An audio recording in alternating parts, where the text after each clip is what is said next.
hesitations about, yes, becoming a Jesuit. Because by first year college, tamang-tama 1983, katutungtong ko lang sa Ateneo College, August, na assassinate na si Tito Ninoy. And that also was a major shift in my life. I became a student activist. Kaklase ko si Risa Hontiveros na ngayon ay congresswoman. We were always together in rallies, and we were soulmates back then. And Tina Montiel, Dr. Tina Montiel of the Psych Department, she invited me to join Lingap Bilanggo because her husband was a political detainee then, and so I became the head of the student chapter of Lingap Bilanggo, and our advocacy was to press for the humane treatment of political detainees, and then to press the government to set them free. And so it was a life of living dangerously, those years. When by the time I was in second year college, I spent more time out in the streets than in a classroom, and my grades really went down the hill. Because for me back then, studying was no longer relevant, when our country back then was really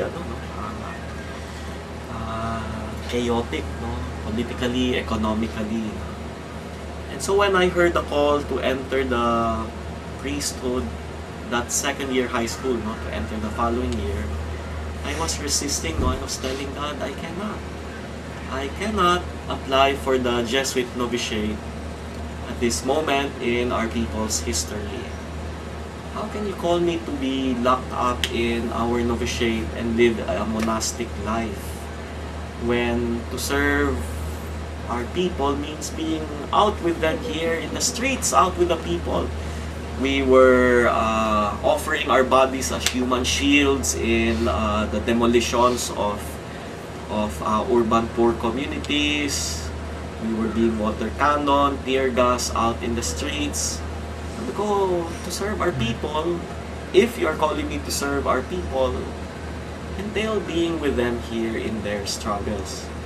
We would spend the night with factory workers, waging a strike, preparing for a military assault anytime in the middle of the night. So we would sleep with them in the sidewalks, out in the streets, drink coffee and eat pandesal with them. And so I resisted the call to the priesthood. I didn't want to become a priest.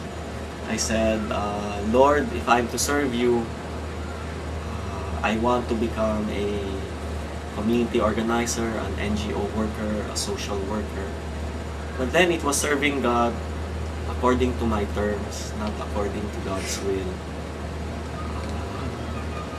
One February night, February 25, 1985. This was the year, 1 year exactly before the end of and the victory of EDSA 1. It was midnight, and I was wrestling with God. Lord, please do not call me to the priesthood.